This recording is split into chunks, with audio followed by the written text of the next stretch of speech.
삼성전자의 재밌는 특징은 지난 메모리 사이클 동안 비교적 규칙성이 나타나왔어요. 과거의 규칙성이 어느 정도 반복된다라고 가정했을 때 아무래도 업사이드가 아직은 30-40% 이상은 좀 남아있는 상태다.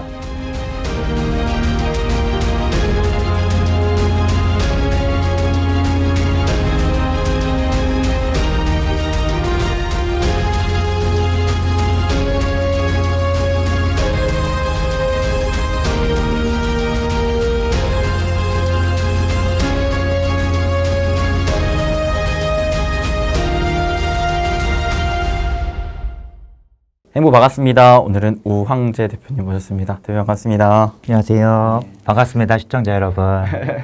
또 오랜만에 나오셨는데 이번에 또 책과 함께 나오셨거든요.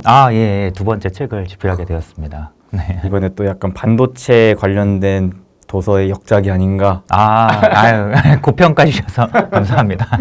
왜냐하면 요즘 들어 되게 많은 분들이 좋아해 주시는 책이더라고요.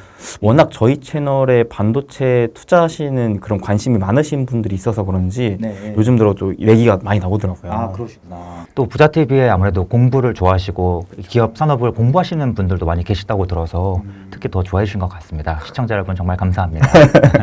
대표님께서 이번에 또 이런 반도체 관련된 책을 저술을 하신 만큼 원래도 인사이트가 정리되어 있었겠지만 책을 통해서 완전하게 딱 정립이 되셨을 것 같아요. 어떠세요? 확실히 반도체 산업이 굉장히 복잡하고 반도체 종류도 되게 많잖아요. 그런데 이 종류별로 특히 전방 산업에 어디서 쓰이는지 이 반도체는 어디서 쓰이고 어디서 쓰이는지에 따라서 중요도가 천차만별이고 또 이 안에서도 경쟁이 치열하게 바뀌는데 누구는 점점 유리해지고 누구는 나중에 불리해질 수도 있겠구나, 이런 내용들을 저도 많이 공부했던 것 같습니다. 사실 반도체는 워낙 우리나라를 예전부터 먹여 살렸던 핵심 산업이었던 만큼 많은 분들께서 어느 정도는 공부를 하셨을 거고 투자도 기본적으로 막 삼성전자를 중심으로 하셨을 테지만 이게 실질적으로 막 디테일하게 들어가면 또 어렵잖아요. 그렇죠. 기술적인 부분도 그렇고 특히나 최근에는 워낙 또 AI를 기반으로 해서 새로운 기술들이 막 나오다 보니까 더 어려워지고 그런 상황에 기업에 대한 선별도 어려워지는 상황인 것 같아가지고 굉장히 이 책을 저술하시면서도 어려우셨을 것 같은데 좀 어떠셨어요? 개인적으로는 항상 어려운 기술 영역이라도 어려운 테크 주식이라도 최대한 쉬운 아이디어로 쉽게 접근하는 것이 가장 유리하다는 게 저의 생각인데요. 아무래도 그러한 내용을 책에 담기 위해서 어려운 기술을 최대한 쉽게 좀 푸는 과정이 개인적으로도 가장 어려웠습니다만 또 막상 풀고 나서 보니까 또 투자자분들께서 쉽게 접근하실 수 있겠다는 생각이 들어서 한편으로는 뿌듯하기도 합니다. 과연 쉬울지 모르겠지만 그게 참 어려운 거거든요. 어려운 걸 쉽게 풀어낸다. 이게 보기에 쉬워 보이면 정말 찐고수라고 얘기하잖아요. 그 숨은 딱 오리가 그 냇가에 평온하게 떠 있는데 밑에는 엄청나게 물장구를 치듯이 안 보이는 곳에서 엄청난 노력을 하니까 겉으로 보기에는 쉬워 보이는 건데 참 그런 노력들이 이 책에도 담겨 있지 않나라고 좀 생각이 드네요. 감사합니다. 그래서 사실 저는 대표님 되게 좋아하는 게 그런 기술적인 부분이 정말 어려운데도 좀 더 직관적으로 쉽게 얘기를 해주시는 게 많이 와닿았던 것들이 있어가지고 오늘도 그래서 대표님이랑 같이 전반적인 좀 반도체에 대한 얘기를 좀 나눠보도록 하겠습니다. 알겠습니다. 근데 첫 번째로는 제가 딱 우황재 대표님 하면 가장 첫 번째 떠오르는 게 삼성전자거든요. 워낙 삼성전자를 어떤 식으로 투자를 해야 되는가에 대해서 예전부터 많이 설명해 주셨잖아요. 그러면서 실제로 저희 채널에서 오셔서 삼성전자가 1차적인 바닥을 잡을 때, 2차적인 바닥을 잡을 때 이런 구간들을 잘 설명해 주셔가지고 아마 우리 구독자분들께서도 많은 도움 받으셨을 것 같은데 지금 삼성전자 최근에 다시 좀 뭔가 이슈화가 되고 있더라고요. 바로 촬영 일자 기준 어제였죠? 하루에 또 4% 가까운 상승을 보여주는 만큼 삼성전자에 다시 한번 또 기회가 오는 게 아닌가? 라는 생각도 들지만 지금까지는 냉정하게 HBM 쪽에서 하이닉스 비교했을 때 많이 밀리고 있다는 건 사실이죠. 그러니까 뭔가 이슈적으로 봤을 때는 분명 엄청난 위기인 것 같은데 또 주가는 계속 차근차근 오르다 보니까 이게 삼성전자에 대한 전망을 어떻게 봐야 되는 건가에 대해서 좀 궁금하더라고요. 삼성전자의 전망이라고 이제 말씀을 주시면 이제 투자자분들마다 이 전망이라는 단어를 다르게 해석하십니다.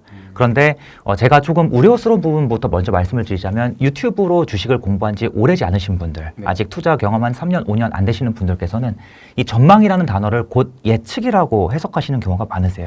삼성전자를 예측해달라. 그런데 제가 이제 항상 말씀드리는 내용 중 하나가 무엇인가 하면 저희가 투자를 할 때 분명히 예측이 필요한 부분도 있지만 사실 반도체 산업에 투자할 때 거진 예측에 기반한 투자는 굉장히 위험한 투자법이고 매우 성공 가능성이 낮은 투자법이라고 항상 말씀을 드립니다. 예측도 물론 여러 가지 방법이 있겠죠. 예측을 더 자세하게 파고 들어가면 구체적인 숫자를 예측할 수도 있고 방향성을 예측할 수도 있고 여러 가지 또 예측이 있겠지만 특히 무언가 정확한 예측을 자꾸만 하려고 하는 것은 매우 위험한 투자 방법이다라고 좀 먼저 전제를 깔고 시작해 보겠습니다.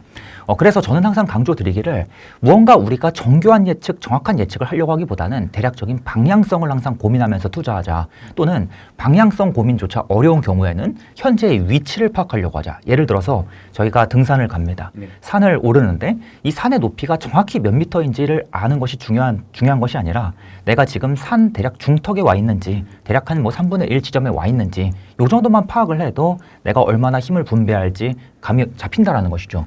그래서 저는 항상 지금의 위치를 굉장히 중요하게 생각하고 이러한 투자법을 항상 계속해서 말씀드리는 그런 편입니다. 아무튼 제가 지난 15년 동안 수많은 데이터를 이용해서 검증하고 또 경험도 쌓고 또 주변 분들의 많은 성공 실패 사례도 누적해서 드리는 말씀인데요. 자, 결론적으로 우선 말씀드리자면 현재 삼성전자의 주가 위치부터 한번 좀 설명을 해보겠습니다. 삼성전자의 주가가 앞으로 정확히 몇 프로 오르고 나서 이 하락 사이클로 전환될지 앞으로 얼마나 오랫동안 오를 수 있을지 정확하게 예측하는 것은 당연히 불가능합니다.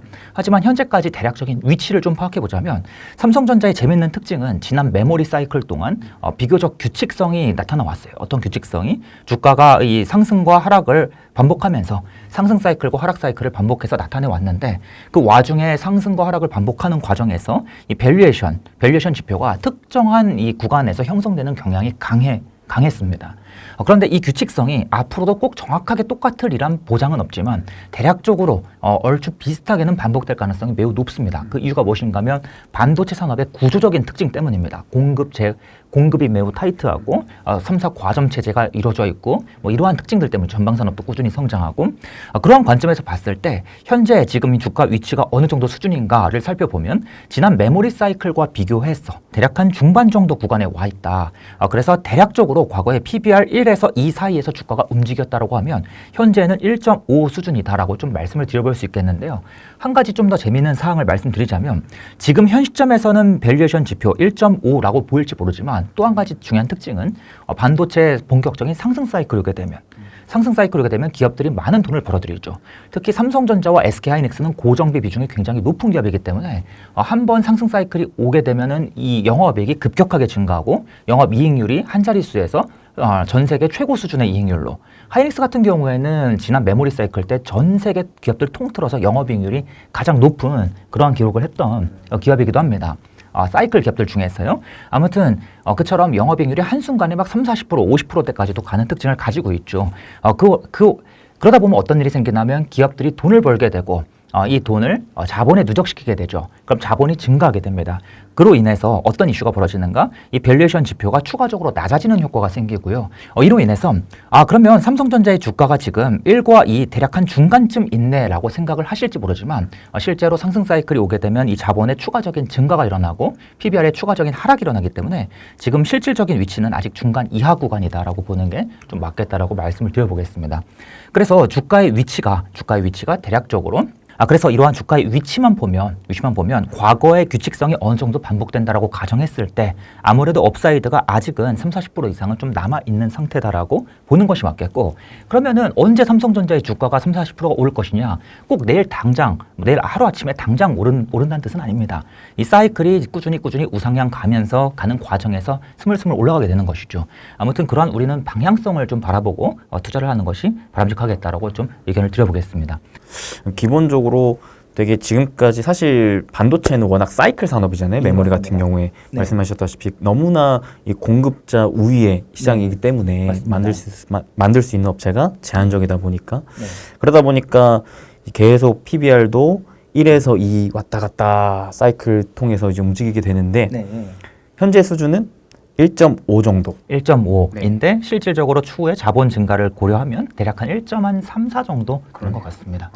그러면은 우리가 사실 그런 생각을 많이 하시잖아요. 주식은 또 사는 것도 중요하지만 파는 것도 중요하다라고 봤을 때 지금은 그래도 업사이드에 대한 방향을 기대할 수 있을 만한 상황에서 네. 어느 정도는 모아갈 수 있을 만하다라는 네. 생각을 좀 가져본다면 네. 그러면 언제 팔까에 대한 고민을 해봤을 때 네. PBR이 한 2배 정도 수준이면 어느 네, 정도는 좀 팔 타이밍이 나온다라는 것도 생각해 볼 네. 수가 있겠네요. 정확하게 말씀드리자면 PBR이 꼭 2일 때 판다라고 생각하는 것과 내가 PBR이 얼추 한 2 근처로 가면 팔 준비를 해야겠다. 이 두 가지가 비슷한 것 같지만 실제 투자에서 굉장히 다릅니다. 그러니까 내가 일하는 숫자에 크게 집착을 하는가 아니면 2로 다가가는 과정에서 미리 적당히 대응을 하는가 이 차이가 크다라는 것이죠. 예를 들어서 이번 사이클 때는 정말 운이 없어서 생각보다 사이클이 일찍 끝나서 PBR이 1.9에서 끝날 수도 있습니다. 그때가 주가 정점이 될 수도 있습니다. 그러면 아직 이 안 왔는데 계속 기다리고 있다가 놓쳐버릴 수도 있겠죠. 그에 반해서 정말 운이 좋다면 이번 사이클 때는 PBR이 뭐 2.5까지 올라갈 수도 있습니다. 그러면은 이에 팔았는데 그 이후에 또 30% 가까이 또 오르네. 그러면 이제 포모가 오면서 정신적인 어떤 문제가 생길 수가 있다는 것이죠. 그래서 개인적으로는 얼추 한 1.8에서 1.9가 넘어가는 구간에서는 그냥 바로 매도까지는 아니고 이제 서서히 조금 매도 관점으로 접근하시되, 즉 자꾸만 무리한 매수, 특히 PBR이 1.8 넘어가는 시점에서는 과거 향상 반복됐습니다. 삼성전자 역대 최대 실적, 사상 최대 호황, 개미들 풀 매수 간다. 뭐 어머니도 그다음 주변에 아버지도 계속 다 물어보시고 그러면서 자꾸만 삼성전자 매수를 부추기는 분위기로 가게 됩니다. 그런데 우리는 그러한 추가적인 매수는 위험하다라는 시각을 일단 1차적으로 가실 필요가 있겠고요. 거기에 더해서 추가적으로 이 밸류에이션 지표만 볼 것이 아니라 실제 그 당시에 나올 기업들의 실적 추이, 거기에 대해서 디램과 낸드 플래시의 가격 방향이나 아니면 재고 추이 이러한 내용들을 저희가 종합적으로 파악하면서 조금 더 구체적으로 매도 시점을 잡아갈 수 있습니다. 다만 이들 내용은 현 시점에서는 파악이 어렵기 때문에 제가 추후에 블로그와 텔레그램을 통해서 공유하겠습니다. 아무튼 이러한 내용들이 모두 다 좀 융합되면 저희가 조금 더 정교하게 매도를 잡을 수는 있다. 그런데 그 시점이 언제가 될지 정확히 주가가 어디까지 오를지 저희가 명확하게 예측하는 것은 불가능하다라고 좀 말씀드려보겠습니다. 그러면 결국에는 우리가 또 투자를 할 때 있어서 지금 말씀하셨던 예측의 범위가 참 어려운데 네, 맞습니다. 그래도 어느 정도는 방향성을 좀 보고 간다라는 취지에서 네. 이 반도체는 특히나 좀 사이클이 현재 어느 시점에 있는가에 대한 방향성을 보는 게 또 중요한 것 같거든요. 예, 맞습니다. 그러면 대표님께서 보실 때 지금의 반도체는 어느 정도 시점에 와 있다라고 생각하세요? 지금 이번 사이클은 조금 지난 사이클보다 약간 더 어렵다라고 말씀을 드리는데요. 엄밀히 말씀드리자면 반도체의 큰 이 상승 사이클과 하락 사이클이 반복이 되지 않습니까? 네네. 그런데 지금까지의 사이클을 조금 더 구체적으로 현미경 들여다보면은 이 사이클이 항상 오르락 내리락 움직이는 것 같지만 더 구체적인 영역에서는 반도체 종류별로 조금 더 사이클이 나뉘는 경향이 있습니다. 그래서 뭐 디램 사이클, 낸드 사이클이 조금씩 차이가 나고 또 메모리 사이클, 비메모리 사이클이 차이가 나고 또 뭐 차량용 반도체 같은 영역에서도 또 차이가 나고 그런 움직임이 나타나는데요. 그런데 이번 사이클 같은 경우에는 특히 인공지능용 반도체 요 반도체들이 먼저 쭉쭉 올라갔다는 그 특수성으로 인해서 인공지능 반도체 같은 경우는 이미 사이클의 한 초중반을 지나가는 모습이 찍히는데 반해서 여전히 초반의 모습이 이제 막 나타나기 시작하는 그런 반도체들이 여전히 많이 있습니다. 즉 반도체 종류별로 편차가 좀 더 커졌다라고 말씀을 드릴 수 있는 것이죠. 그래서 종합적으로 생각해 봤을 때 최근에 뭐 주가가 많이 오른 녀석들 많이 있다는 거 아실 겁니다. 그런데 특히 인공지능 쪽과 관련된 주가가 많이 오른 반도체들은 대체적으로 이미 초반 중반 구간을 지나가는 반도체 기업들이 많이 보이는데 반해서 아직은 본격적인 수요 사이클이 나타나지 않는 반도체들, 대표적으로 뭐 뒤에서 말씀드릴 낸드 플래시, 뭐 SSD에 쓰이는 반도체, 아니면은 뭐 최악의 경우에는 디스플레이용 반도체나 뭐 차량용 반도체 같은 경우는 상승 사이클에 초입조차 오지 못했다라고 좀 말씀을 드려볼 수 있겠습니다. 그래서 종류마다 조금씩 편차가 있다라고 말씀을 드릴 수 있겠습니다. 네, 지금 이 상황 때문에 더더욱 많은 분들께서 반도체 투자를 어려워하시는 것 같은 게 딱 작년 본격적으로 하반기부터 이게 좀 시작이 됐다라고 보여지는데 AI를 중심으로 한 HBM 수요가 워낙 급증하다 보니까 다른 애들 수요는 우리가 일반적으로 레거시 반도체라고 부르는 얘들은 수요가 확실하게 살아나지 않아서 주가는 다 바닥에 위치해 있는데 이 AI, 특히나 HBM 관련된 애들은 주가가 미친 듯이 올라가니까 그야말로 이제 포모가 온 거죠. 맞습니다. 반도체가 좋아가지고 바닥에 있는 거 사놨는데 내 건 안 오르고 쟤네만 다 오르냐.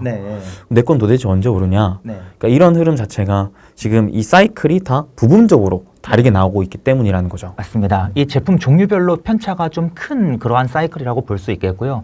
사실 엄밀히 말씀드리자면 지난 사이클, 지지난 사이클, 그다음 그 전 사이클 때에도 제품별 편차는 항상 존재했습니다. 그리고 편차가 크던 시절도 있었습니다. 가령 지난번 사이클 때는 모바일 디램을 중심으로 먼저 이 수요가 빠르게 찾아왔었고요. 그 당시에는 삼성전자 주가가 6개월 정도 먼저 오르는데 하이닉스 주가는 많이 오르지 못하고 그런 모습이 만들어졌었거든요. 그리고 그 전 사이클 때는 이 낸드 플래시 중에서도 3D 낸드 플래시가 빠르게 도입되면서 이 3D 낸드 플래시 관련 기업들이 먼저 쭉 오르는 반면에 디램 기업들은 한참 뒤에서 뒤따라오는 그런 모습이 만들어졌었거든요.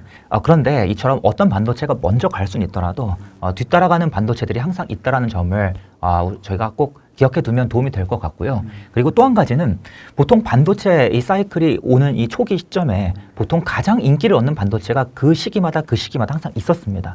이번에 인공지능 반도체가 굉장히 뜨거웠지만 이번에 인공지능 반도체만 뜨거웠던 것이 절대로 아닙니다. 지난번에는 누가, 그 전에는 누가 항상 다 뜨거운 녀석들이 있었어요.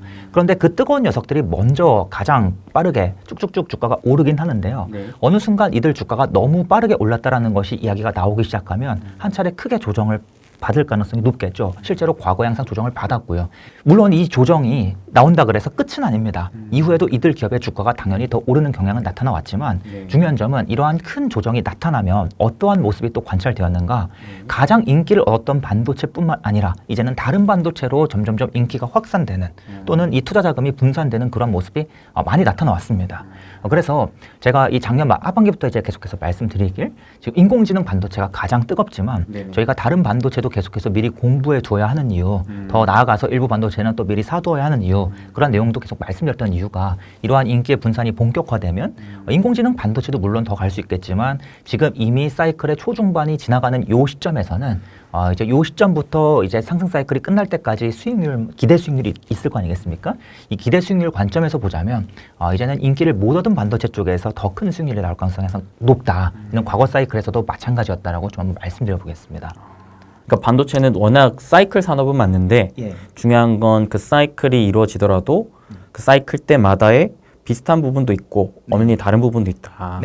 근데 중요한 건 그때그때마다 초기에 그 사이클 상승을 이끄는 주체가 나왔는데 이게 매 순간마다 달랐고 이번에는 그게 AI 반도체였다. 맞습니다. 근데 중요한 건 얘만 달리는 게 아니라 얘가 달리고 나서 또 쉬는 구간에 다른 그 외에 좀 레거시한 마이너한 반도체들이 같이 또 올라가는 상황이 나오는데 중요한 건 이 순간부터는 수익률 관점에서 오히려 기존에 소외됐던 반도체들을 공략하는 게 좀 더 좋을 수 있겠다라는 부분이네요. 예, 맞습니다. 순서가 있다. 그리고 특정한 시기 이후에는 수익률이 더 극명하게 갈린다. 못 오른 녀석 중심으로 관심을 받게 된다라고 좀 요약을 할 수 있겠습니다. 그렇다라는 건 현재 반도체를 내가 투자하고 싶다라고 하면 이미 많이 오른 종목보다 아직 많이 안 올랐지만 앞으로 오를 수 있을 만한 가능성이 큰 애들 위주로 좀 공부를 하는 게 좋겠다라는 생각이 드는데 그러면 대표적으로는 어떤 측면을 좀 공부하는 게 좋을까요?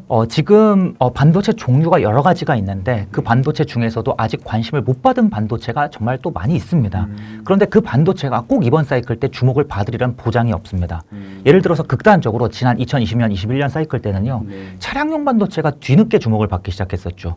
분명히 사이클 초입부에서는 차량용 반도체가 그렇게 뜨겁지 않았는데 후반부로 가면서 갑작스럽게 이 공급 부족 이슈로 인해서 파운드리 공급 부족 이슈로 인해서 차량용 반도체가 급격하게 뜨거워졌습니다. 그런데 이번에도 그와 같은 똑같은 모습이 반복되리라는 보장이 없습니다. 그래서 개인적으로는 결국에 따라가긴 따라갈 건데 좀 확실한 녀석으로는 아무래도 낸드 플래시 밸류체인 쪽이 따라갈 가능성이 매우 높다. 왜 그런가 하면 이 디램이라는 녀석은 낸드 플래시와 반드시 함께 쓸 수밖에 없고 그리고 우리가 알고 있는 수많은 인공지능 서버들이 계속해서 엄청나게 방대한 양의 이 학습을 반복해 왔는데 이제는 이 학습된 내용을 자꾸 끄집어 가야 합니다. 그러니까 예를 들면 저희가 챗 GPT라는 서비스를 이용하기 위해서 챗 GPT가 미리 학습을 쭉 해놓죠. 그리고 이제 저희가 챗 GPT 서버에 접속해서 챗 GPT한테 질문을 던지면 여러 가지 답변을 꺼내오지 않습니까? 그러한 답변을 꺼내는 과정이 이제는 계속해서 늘어날 겁니다. 저희가 스마트폰으로도 답변을 얻을 것이고 컴퓨터로도 답변을 얻을 것이고 이제는 수많은 전자제품에도 인공지능이 탑재되면서 답변을 꺼내가게 될 건데 이러한 시장이 계속해서 커지는 과정에서 당연히 이 용량의 중요성이 매우 커지고 데이터의 저장 중요성이 커지기 때문에 낸드 플래시는 역시나 반드시 따라갈 수밖에 없는 구조입니다. 그래서 이러한 낸드 플래시는 확정적으로 따라가는 녀석이기 때문에 다만 최근 반도체 사이클 때 워낙 낸드 플래시 업체들이 공격적으로 증설을 하는 바람에 특히 삼성전자도 너무 공격적으로 하이닉스도 공격적으로 증설을 했던 바람에 이번에 유난히 공급 과잉이 크게 찾아왔고 특히 삼성과 하이닉스의 이익을 크게 끌어내리는 그런 역할을 했었는데 그럼에도 불구하고 공급을 굉장히 타이트하게 조였기 때문에 그리고 원래는 낸드 플래시 공정을 지으려고 했던 그 공간에 이제는 디램을 채워놓고 있는 상황이기 때문에 낸드 플래시의 이 공급 이슈도 계속해서 부각될 수밖에 없고 따라갈 수밖에 없다라고 계속 강조드리고 있습니다. 그래서 대표님 제가 최근에 또 워낙 작년부터 반도체에 대한 관심이 많아가지고 계속 공부를 해보니까 이번에 발표된 그 4월 수출 데이터에서 좀 특이한 케이스가 나왔던 게 반도체는 계속적으로 수출이 좋아지고 있는 건 알고 있었는데 이 낸드 쪽에서 특히나 이 PC 쪽에서 갑자기 수출 증가가 폭발적으로 늘었더라고요. 그래서 이게 왜 그런가 보니까 기업용 SSD 수요가 폭증했다라는 단어가 있어가지고 SSD면은 낸드인데 이제 본격적으로 낸드 시장도 확대되는 건가? 기업용이면은 이거 결국 또 데이터 센터에서 쓰니까 AI 수혜를 기대할 수 있는 거 아닌가? 이런 생각 좀 가져봤거든요. 맞습니다. 엄밀히 말씀드리자면 인공지능 시장이 지금까지는 계속해서 학습을 하는 데 주목했습니다. 학습을 쉽게 설명드릴게요. 저희가 뭐 고등학교 시절로 돌아가서 수학 공부를 해본다고 하겠습니다. 그러면은 근해 공식 혹시 기억나십니까? 근해 공식 저도 기억이 가물가물한데요. 그 근해 공식이 왜 이렇게 만들어졌는지 막 선생님께서 설명을 해주시지 않습니까? 그러면은 저희가 그 내용을 굳이 다 받아 적지 않더라도 머리로 계속 이해를 하면서 받아들이지 않습니까? 그러한 과정이 학습입니다. 그런데 이제는 중요한 게 무엇인가 하면 우리가 학습을 다 했어. 그럼 이제 이걸 써먹어야 될 거 아니겠습니까? 문제 풀어야죠. 문제를 풀어야죠. 그럼 어디서 써먹는가? 수능 시험을 볼 때도 써먹어야 하고요. 그다음에 대학 입시, 논술 시험을 볼 때도 써먹어야 하고요. 그 외에 여기저기서 모의고사를 볼 때도 써먹고 여기저기서 계속해서 써먹어야 합니다. 데이터를 내 머릿속에 저장되어 있는 데이터를 응용하고 끄집어가는 과정이 필요한 것이죠. 이 과정이 이제 인공지능 시장으로 따지면 추론이라고 볼 수가 있겠습니다. 그런데 이 과정의 문제가 무엇인가 하면 기존에 학습을 할 때는 단순 작업을 계속 반복하면서 내가 그냥 수많은 데이터를 수집하고 가공하고 이 작업을 단순하게 반복하면서 무언가 내가 자꾸만 데이터를 얻는 과정이 중요했는데 이제는 이러한 얻은 데이터를 차곡차곡 정리하고 또 문제가 무엇인가 하면 내가 근해 공식을 외우면 얘를 수능 시험에서만 써먹는 게 아니라 논술 시험장 가서도 써먹고 모의고사 볼 때도 써먹고 또 학원 가서 문제 풀 때도 써먹고 여기저기서 써먹어야 된다는 것이죠. 쉽게 얘기하면 챗GPT 같은 녀석들이 수집한 어떠한 학습한 그 정보를 누구 한 명한테만 던져주는 것이 아니라 여기저기서 이제는 이 학습한 결과물을 가지고 가고 필요로 한다는 것입니다. 그래서 이 과정에서 자연스럽게 무슨 문제가 생기냐면 이 데이터를 끄집어 가려는 수요가 급증하게 되는데요. 문제가 무엇인가 하면 이 학습된 데이터를 너도 나도 막 여기저기서 손을 내밀면서 꺼내 가려고 하다 보니까 이 과부하가 걸립니다. 그래서 중요한 게 무엇인가 하면 학습된 데이터를 이곳저곳에 고루고루 분산시켜서 잘 저장해 두는 것이 쉽게 설명드릴게요. 여러분께서 유튜브 영상을 보시는데 우리나라 사람이 만든 유튜브 영상을 보실 때도 있지만 뭐 미국 사람이 만든 유튜브를 볼 수도 있지 않습니까? 그런데 그 미국 사람이 만든 유튜브 파일은 아마도 미국에서 만들어졌을 것이고 미국에 있는 서버에 저장되어 있을 것입니다. 그런데 그 파일을 우리나라 한국에서 이제 끄집어서 보려고 하면 이 미국의 서버에 접속해서 이 파일을 끄집어 와서 보려고 하면 이 거리가 멀다 보니까 시간 지연이 생긴다는 것이죠. 그래서 어떤 일이 생기냐면 한국인들이 유난히 이 영상을 많이 본다. 이 미국인이 만든 이 영상을 많이 본다고 하면 이 영상을 미국에 있는 유튜브 서버에만 저장하는 것이 아니라 아시아 지역에 있는 유튜브 서버에도 추가로 저장합니다. 그럼 우리는 집에서 이 영상을 볼 때 미국으로 접속하는 것이 아니라 아시아 지역에 있는 서버로 접속하는 것이죠. 우리나라 안에 있는 서버 이런 데로 접속하는 것이죠. 이처럼 데이터를 분산하는 과정이 굉장히 중요해지고요. 또 학습을 통해서 여러 가지 추론을 하게 되면 굉장히 다양한 방식으로 데이터를 건네줄 수 있어야 되는데 이 데이터의 좀 추가적인 가공과 이 데이터를 조금 더 다양한 형식으로 광범위하게 저장할 수가 있어야 됩니다. 그래서 이 용량의 중요성이 커지게 되고 그래서 결국에는 SSD 시장이 따라갈 수밖에 없습니다. 이 점을 좀 말씀드릴게요. 그래서 지금까지 HBM이 굉장히 핫했지 않습니까? 네. 이 HBM이라는 녀석은 GPU라는 칩이 계속해서 끊임없이 학습을 할 때 옆에서 보조 저장을 해주는 칩이지만 이 녀석은 데이터를 영구 저장하지 못합니다. 반드시 SSD가 영구 저장을 해줄 수밖에 없다는 것이죠. 그래서 SSD의 중요성은 항상 커질 수밖에 없었고, 다만 이게 이제 뒤따라가는 그러한 모습이 그려질 뿐이지 둘이 함께 움직인다는 어떤 큰 방향성은 변함이 없다는 걸 좀 다시 한번 강조하고 싶습니다. 그래서 최근에 수출 증가가 나타났다고 이제 말씀하시니 역시나 예상되는 방향으로 가는구나라는 생각이 좀 먼저 들고요. 다만 최근에 이 수출 증가가 이루어졌다고는 하지만 아직 2022년 지난번 이 가장 SSD 수출이 가장 크게 나타났을 때 비해서는 여전히 굉장히 저점의 모습을 보일 것입니다. 그런데 지난번의 사이클을 따라서 다시 가는 모습을 그릴 수밖에 없다라고 좀 말씀을 드려보겠습니다. 이게 결국에는 챗GPT가 워낙 많이 학습을 해놓은 데이터들을 앞으로는 점점 각 기업들이나 개인들이 활용하게 될 텐데, 네, 맞습니다. 그때 그 활용처마다 쓰여지는 이제 또 용도나 그런 위치가 다 다를 것이기 때문에 저장의 데이터들을 좀 뿌려놓는 게 필요하고, 그랬을 때 좀 휘발적으로 데이터가 그냥 소실되는 용이 아닌 비휘발성, 좀 영구적인 보존의 역할을 할 수 있을 만한 데이터 저장 능력을 하는 반도체가 필요한데 그게 낸드이자 SSD인 거네요. 네, 맞습니다. 엄밀히는 지금까지 학습이 계속해서 이루어지는 과정에서도 이 SSD 수요는 계속해서 필요했습니다. 필요했는데 이제는 이 학습한 내용을 끄집어가려는 수요가 더 굉장히 다변화되고, 그러니까 쉽게 얘기하면 챗GPT가 지금은 대표적인 인공지능 서비스이지만 앞으로는 챗GPT 같은 비슷한 서비스가 굉장히 많이 늘어날 것입니다. 학습한 방대한 양의 데이터를 정말 다양하게 활용할 수가 있거든요. 그런 활용처에 따라서 이제는 이 추론 시장이 더 크게 발전할 텐데 그 영역마다 고유의 데이터를 저장하기 위해서 SSD가 더 많이 필요할 수밖에 없다라고 좀 말씀드릴 수 있겠습니다. 사실 제가 대표님을 되게 또 좋아하는 이유가 저의 투자 성향상 이미 많이 올라가 있는 애들을 추격하는 걸 별로 선호하지 않거든요. 이 다음은 뭘까? 항상 이 다음에 대한 생각을 하는 걸 좋아하는데 대표님도 항상 이런 사이클적인 측면을 봤을 때 이번에는 요게 나왔으니까 다음에는 요게 나올 것 같다라는 생각들을 많이 풀어주셔서 그게 저는 저한테는 정말 많이 도움이 돼가지고 좋아하는데 이번에도 낸드가 또 그런 AI 측면에 있어서의 좀 다음 스텝이 될 수 있을 것 같다라는 생각이 드네요. 제가 부자TV를 좋아하는 이유도 비슷합니다. 무조건 가장 많이 올라있는 녀석을 뒤늦게 쫓아가자 이렇게 하시는 분들도 많지만 대표님도 저평가된 기업들을 굉장히 좋아하시지 않습니까? 저도 같은 생각이고요. 한 가지만 더 좀 말씀을 드려보자면 저희가 성장주, 고성장주에 투자할 때는 이미 많이 오른 녀석을 뒤따라가는 게 유리할 때가 분명히 있습니다. 보통은 성장하는 산업은 이미 이 선두 지위를 확보한 기업이 더 큰 선두로 가는 그러한 모습이 많이 만들어지는데요. 그에 반해서 이 사이클 산업은 뒤처졌던 녀석이 급격하게 따라오는 모습이 굉장히 자주 보입니다. 그래서 성장주와 조금 다르게 사이클 산업 같은 경우에는 우리가 뒤처져 있는 기업, 아직 못 오른 기업에 더 주목해야 할 이유가 더 많은 그런 특징을 갖는다. 그렇게도 한번 좀 더 요약을 해보도록 하겠습니다. 그러면 또 이 낸드 관련해서는 많은 분들께서 기업 정리가 잘 안 돼 있을 것 같은데 혹시 대표적으로 SSD 관련해서 어떤 기업들이 있는 건지도 궁금하네요. 이 기업을 이제 물어봐 주시면요. 항상 제가 조금은 곤란한데요. 그 이유가 무엇인가 하면 제가 말씀드리는 이 기업을 바로 종목 추천이다 라고 해석하시고 바로 내일 풀매수 가야 된다. 저 사람이 저 채널에서도 얘기했고 저 채널에서도 얘기했으니까 이거 완벽한 종목 추천이다. 너무 큰 오해가 생겨서 제가 지금까지는 관련이 있는 기업들 왜 관련이 있는지를 중심으로 설명을 드렸는데 그것조차도 조금은 좀 잘못 해석하시는 분들이 많아서 제가 마음을 먹었습니다. 뭐라고 마음을 먹었냐?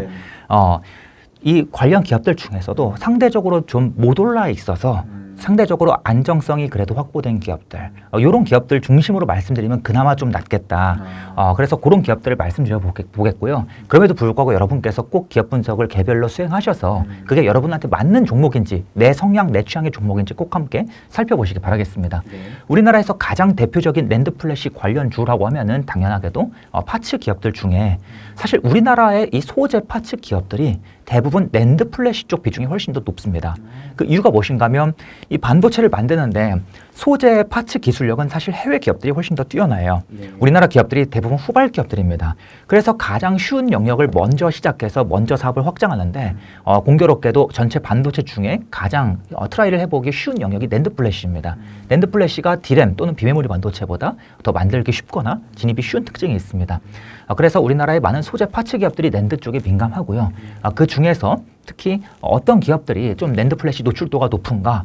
우리나라에서 식각 링 관련 기업들이 낸드 플래시 노출도가 높습니다. 뭐 대표적으로 하나 머티리얼스도 있겠고 월덱스 같은 기업도 있겠습니다만 최근에는 가장 좀 밸류에이션이 비교적 상대적으로 히스토리컬 밸류에이션이 낮게 형성된 기업으로는 TCK를 뽑을 수가 있겠습니다. 그리고 이제 또 대표적으로 소재 기업들 중에 뭐 동진 세미캠도 굉장히 유명한 포토레시스트 기업이죠. 뭐 EUV 포토레시스트도 개발하고 뭐 첨단 제품 많이 들고 나오는 기업인데 엄밀히는 이 기업도 낸드 플래시 쪽 비중이 절대적으로 높은 기업입니다. 그리고 또 이제 또 대표적인 기업으로는 우리나라 장비사 중에 테스라는 기업이 있습니다.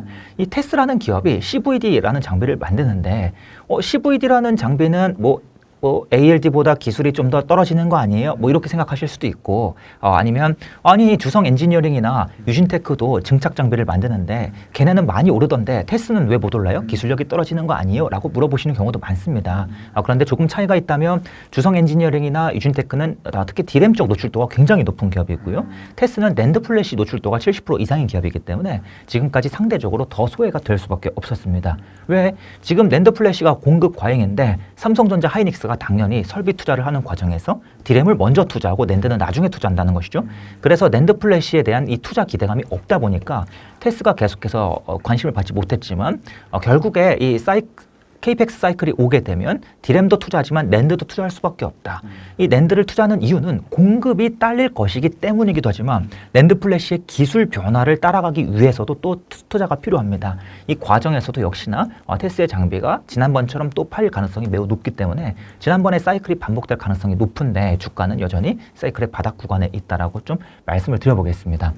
그 외에 제가 뭐 이 블로그에서 몇 번 코멘트했던 기업으로는 대표적으로 뭐 사이맥스 같은 기업도 엄밀히는 CMS를 통해서 낸드 플래시 쪽으로 제품이 많이 들어갈 것이고요. 그 외에 뭐 ENF 테크놀로지 같은 기업들도 낸드 플래시 쪽으로 계속해서 식각 소재를 활발히 공급하는 기업인데 반해서 주가는 여전히 바닥 구간에 있는 기업이라고 말씀드려볼 수 있겠습니다. 최근에 제가 또 보니까 이 낸드를 만들 수 있을 만한 업체가 뭐 대표적으로 삼성이 독보적이고 그 다음에 하이닉스, 마이크론이 있는데 마이크론과 삼성전자가 이 낸드 가격을 인상하겠다라는 이슈가 좀 나오더라고요. 그러면서도 삼성전자가 기존에는 한 15% 정도 올리려고 하다가 생각보다 기업들의 수요가 있고 요즘에는 또 개인 수요도 조금씩 회복하고 있더라고요. 그러다 보니 야 이거 가격 인상 25%를 좀 목표해도 되지 않을까라는 말까지 나오고 있어서 야 이게 확실히 낸드 시장 좀 훈풍이 슬슬 오는가 보다라는 걸 좀 느꼈거든요. 예, 맞습니다. 가격이 인상되는 그 모습도 지금까지의 모습과 다른 모습이기 때문에 분명히 긍정적인 이슈이지만 인상 폭이 점점 높아진다는 그 이슈야말로 사실 더 긍정적인 이슈가 될 수 있습니다. 시장의 기대치보다 항상 서프라이즈가 나올 때 더 크게 반응하는 법이지 않습니까? 그래서 낸드의 흐름도 자연스럽게 긍정적으로 가고 있구나라고 생각이 들고요. 그에 반해서도 여전히 지금 낸드에 대한 관심도는 현저히 낮고 제가 작년 말부터 낸드 쪽 계속해서 말씀을 드렸는데 그때나 지금이나 사실 분위기 차이를 잘 못 느끼겠어요. 엄밀히는. 그래서 지금이라도 관심을 갖기에 충분한 기업들이 많다라고 좀 소개를 할 수 있겠습니다. 그렇죠. 저도 느끼기에 확실히 여전히 반도체 관심 있으신 분들은 HBM 쪽으로 좀 시선이 많이 가 계시더라고요. 상대적으로 이제 디램 쪽인데 오히려 저는 요즘에는 낸드 쪽에서의 기회가 좀 있다라고 생각하는 입장에서 이런 포인트를 좀 정리해 주시는 게 참 너무나 감사하고 우리 여러분들도 이런 것들을 좀 토대로 이제 또 다음 기회를 한번 노려보시는 것도 좋을 것 같다는 생각이 드네요. 네, 맞습니다. 이제 대표님이랑 반도체 관련해서 얘기를 하고 있는데 첫 번째로는 반도체는 이제 또 워낙 사이클 산업이기 때문에 우리가 물론 앞서서 AI 반도체 그 중에서도 또 디램, HBM 이런 쪽으로 워낙 초기에 부각을 받았지만 거기에 이어서 결국 디램 같이 가는 게 낸드이기 때문에 앞으로는 낸드 산업도 좀 공부해봤으면 좋겠다라는 포인트를 좀 짚어주셨어요. 근데 우리가 또 사이클 하면 저는 또 대표적으로 떠오르는 게 반도체가 본격적인 상승 사이클로 진입할 때 장비주가 먼저 간다. 그 다음에 소재 부품주가 따라간다라는 사이클이 있다라는 것도 저는 좀 생각을 해봤거든요. 그래서 요즘 들어서는 오히려 또 소재 부품주들이 바닥에서 올라오는 좀 상황들이 나오는 것 같은데 본격적인 그렇다면 소재 부품주의 랠리를 앞으로도 기대할 수 있는 게 아닌가라는 생각을 좀 가져봤거든요. 어떻게 생각하시는지 궁금합니다. 맞습니다. 먼저 이 순서에 대해서 조금만 더 부연을 한번 좀 해보자면 보통 이 상승 사이클이 오기 전에 누가 제일 먼저 튀어오르는가? 보통은 테마. 그 시기에 가장 뜨거운 기술, 가장 핫한 기술, 그 이슈가 부각되는 녀석들이 먼저 오릅니다. 예를 들어서 삼성이 파운드리 사업을 확대한다라고 하면 파운드리 수혜 기업들이 먼저 쭉 오르고요. EUV가 도입된다라고 하면 EUV 펠리클 이슈 쭉 오르고요. HBM이 도입된다 하면 지금 HBM 쪽 매출이 거의 없는 기업이라도 일단 엮이면 무조건 쭉쭉 오릅니다. 테마가 제일 크게 오르고요. 그 뒤에 이제 삼성과 하이닉스가 오르고 그 이후에 이제 장비 기업 그리고 소재 기업으로 가는 순서가 만들어집니다. 그 외에 PCB나 일부 부가적인 서비스 기업들은 순서상 꼭 마지막에 온다는 보장은 없습니다만 요게 이제 순서상으로는 대체로 요 중후방 구간에 나타나는 경향이 강하게 나타납니다. 그런데 요 이야기가 꼭 반도체 이야기만은 아닙니다. 제가 2015년, 16년 넘어가는 그 구간에서는 디스플레이 장비주에 투자했었고요. 2017년에는 디스플레이 소재 기업과 부품 기업에 투자한 적이 있었습니다. 역시나 장비 투자가 대규모로 이어진 이후에 증설이 확대되면 소재 부품의 수요가 늘어난다는 그 논리는 다른 산업에서도 적용되는 경우가 있으니까 한번 참고해 보시면 좋을 것 같습니다. 이 순서상으로는 소재 부품주에 당연히 주목하는 게 물론 맞을 수도 있겠지만 저는 그러한 내용들보다 조금 더 강조드리고 싶었던 내용은 방금 앞 질문에서 말씀드렸던 내용이에요. 소재 파츠 기업들 중에서도 무언가 조금이라도 HBM과 관련이 있을 것 같은 기업들은 먼저 튀어오른 녀석들이 있는 반면에 그렇지 낸드 플래시와 관련이 깊은 기업들은 못 올라있는 녀석들이 많습니다. 그래서 저는 개인적으로 꼭 소재 파츠 장비로 나누기보다는 지금 시점에서는 디램, 낸드 이런 관점으로 접근해도 충분하다. 왜 그런가 하면 지금 유진테크나 주성 엔지니어링 같은 경우는 주가 레벨만 보면 이미 중반 구간을 지나간 모습이 나타났는데 여전히 테스 같은 경우는 초입에 불과한 그런 모습을 나타내고 있거든요. 그에 반해서 일부 파츠 기업들은 이미 작년부터 쭉쭉 올라서 중반이 조금 지나가는 모습을 나타내는 기업들이 있는데 반해서 또 장비 기업들이 되려 테스 같은 장비 기업이 더 못 올라 있는 모습도 보입니다.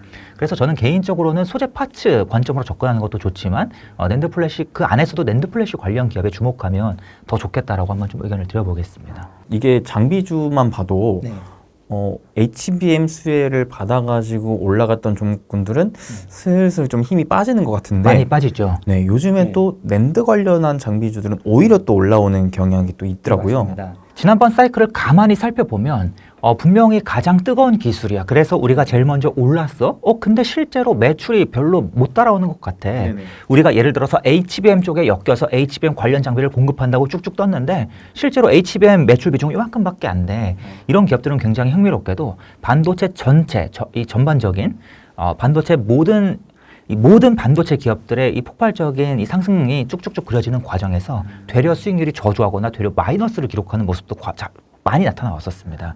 그래서 지금 솔직히 HBM 중요한 거 누구나 알고 있고 그렇죠. 인공지능 시장 성장한다는 거 아무도 이거 부인한 사람 없습니다. 길을 지나가시는 아주머니 아저씨 붙잡고 여쭤봐도 HBM 정도는 다 아실거든요. 요즘에는 이처럼 다 아는 그러한 반도체 너무나 당연하다고 생각할 때 보통은 좀 스물스물 이제 끝이 다가오는 법이다. 그렇죠. 그래서 개인적으로는 물론 지금 아직 여러 개 남아있는 인공지능 반도체 관련주가 있다면 거기에 다 주목하시는 게 꼭 나쁘다는 뜻은 아니지만 더 업사이드가 많은 영역에 자꾸만 주목하려고 하는 점이 전 더 유리하다고 생각한다라고 좀 강력하게 어필해 보겠습니다. 그럼 확실히 여러 사이클 측면을 봤을 때 좀 더 디램보다는 앞으로 낸드 쪽으로 심층적인 공부가 좀 필요한 것 같다라는 포인트네요. 낸드뿐만이 아니라 오늘 영상에서는 자세하게 말씀드리지 않겠습니다만 디스플레이 관련 반도체가 있을 수도 있고 차량용 반도체가 있을 수도 있고 여러 가지 또 다른 반도체가 있습니다. 그렇죠. 그런 반도체들도 저희가 꼭 지금 당장 매수 관점으로 접근하진 않아도 지금 미리 한번 공부 정도는 좀 해두시면 이런 기업들이 대략 차량용 반도체 쪽으로 사업하는구나. 이런 기업들이 대략 디스플레이 쪽 칩을 만드는구나. 디스플레이 쪽 후공정을 하는구나. 정도만 알아두셔도 추후에 혹여나 꼭 낸드 말고도 디스플레이 업황이 생각보다 빠르게 좋아진다든지 이러한 이슈가 생길 때 저희가 투자 기회를 잡을 수 있습니다. 그래서 제가 드리고 싶은 말씀은 어차피 HBM, 인공지능 반도체 이쪽은 지금 공부의 영역이라고 이야기하기보다는 좀 매도의 영역이지 않습니까? 그쵸. 저희가 미리 공부를 해두기에는 이미 늦은 영역이지 않습니까? 그에 반해서 저희가 지금 미리 공부를 해둘 만한 영역은 아직 많이 남아있다라고 좀 어필하고 싶습니다. 그런 관점에서 이제 낸드 쪽은 확실히 이제 업황이 회복되는 국면이니까 네. 좀 더 타이트하게 공부를 하고 네. 그 다음에 뭐 디스플레이랑 차량 쪽은 아직 업황이 회복됐다라고 보긴 어려우니 네. 좀 더 텀을 두고 차근차근 공부해 볼 필요가 있겠다라는 거네요. 네, 맞습니다. 뭐 그 외 뭐 스마트폰용 반도체 특화된 기업들도 많이 있죠. 우리나라 후공정 기업도 있겠고요. 네, 대표님 이 책에서 그 전반적인 반도체 산업군에 대한 좀 라인들을 네. 다 하나하나 적어주시지 않았나요? 아, 예, 맞습니다. 갑작스럽게 책 홍보가 또 되었는데요. 책에 보시면 뭐 서버 산업에서 쓰이는 반도체 종류와 관련 기업들 리스트 쭉 써놓고 또 뭐 자동차에 쓰이는 반도체 종류와 관련 기업들 뭐 경쟁 우위 쭉 써놨고요. 또 스마트폰도 마찬가지로 이렇게 산업별로 쭉 써놨습니다. 책을 보시면 관련 기업들 리스트도 쭉 볼 수가 있는데 꼭 책을 구매하시라는 뜻이 아니라 서점에서 그냥 쭉 살펴보셔도 괜찮습니다. 그래서 뒤에 있는 기업 리스트 정도만 좀 익혀두셔도 도움이 되어드릴 것 같습니다. 보시면 아마 놀라실 거예요. 오, 반도체가 이렇게 다양했어? 상장사 진짜 많습니다. 네. 예. 그리고 워낙 또 종류도 많고 네. 또 각각의 공략하는 포인트도 살짝씩 다르잖아요. 네, 맞습니다. 네. 그렇다 보니까 그런 디테일성이 참 투자에 있어서는 중요한데 네. 그런 디테일한 부분들을 각 또 일부 섹터별로 정리를 해주셔가지고 네. 또 너무 고마운 책이 아닌가 아, 라는 생각이 좀 들었습니다. 감사합니다.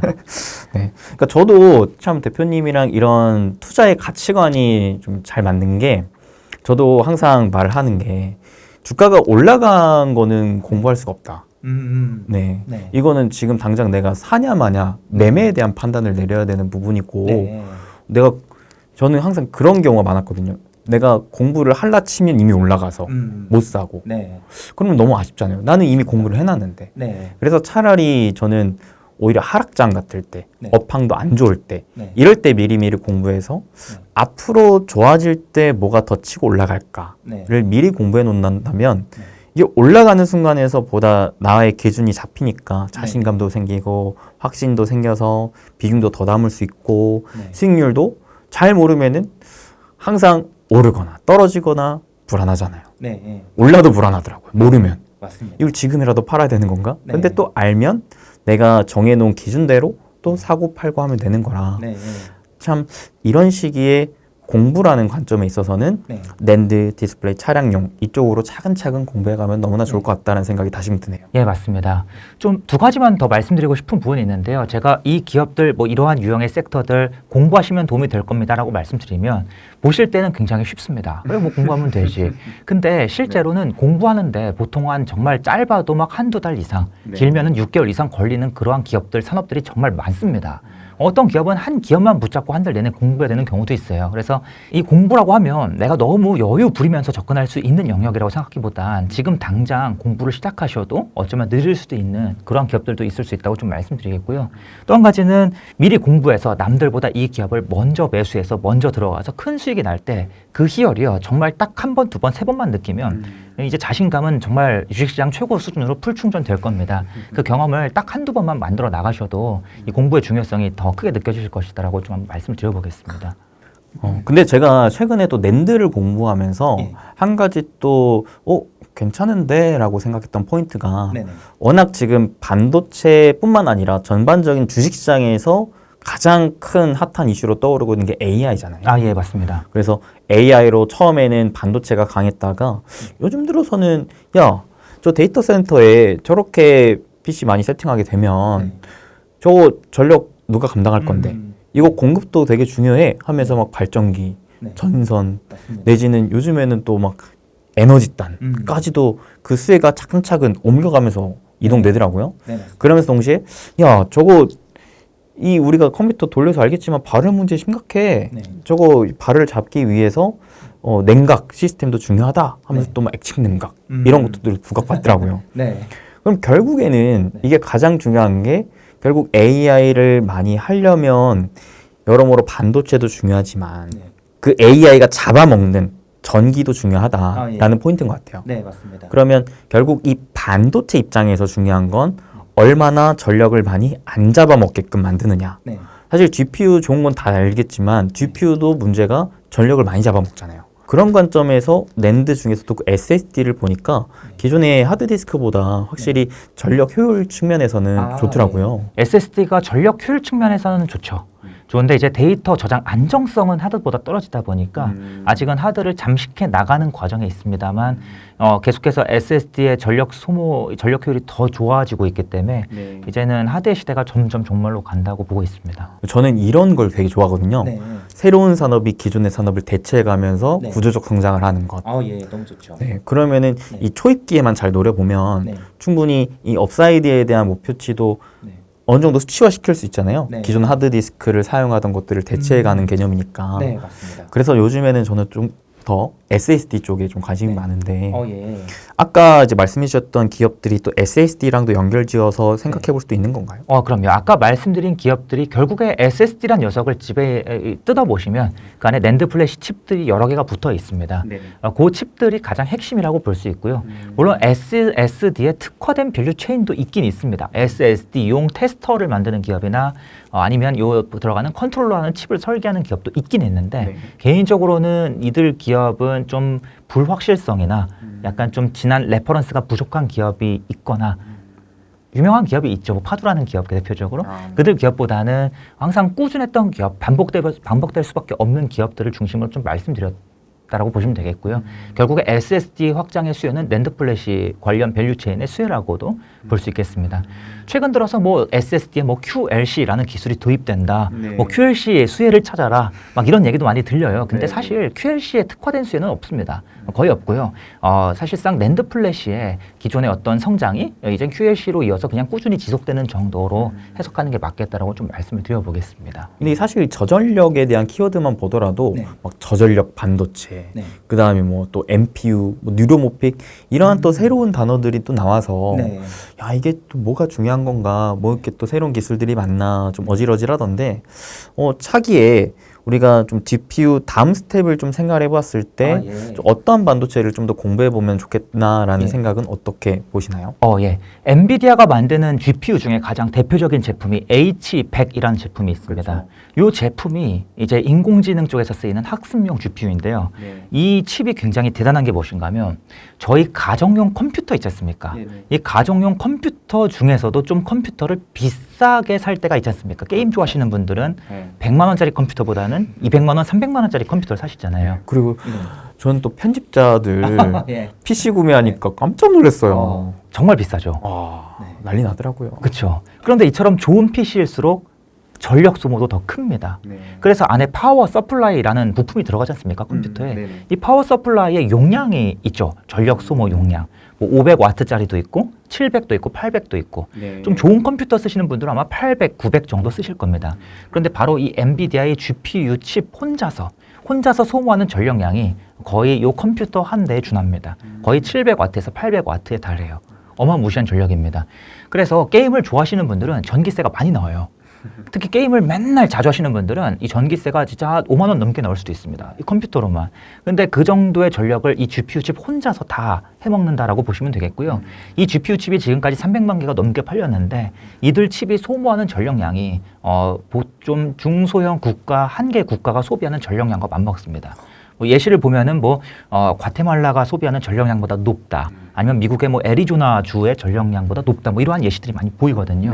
그래서 이처럼 전력 소모가 워낙 크다 보니까 자꾸만 반도체 기업들이 엔비디아의 대항 칩, 경쟁 칩을 새롭게 개발해서 들고 나올 때 성능도 강조하지만 우리 전력 소모가 굉장히 낮다. 엔비디아 칩보다 절반밖에 안 된다. 이 점을 계속해서 강조하는 것입니다.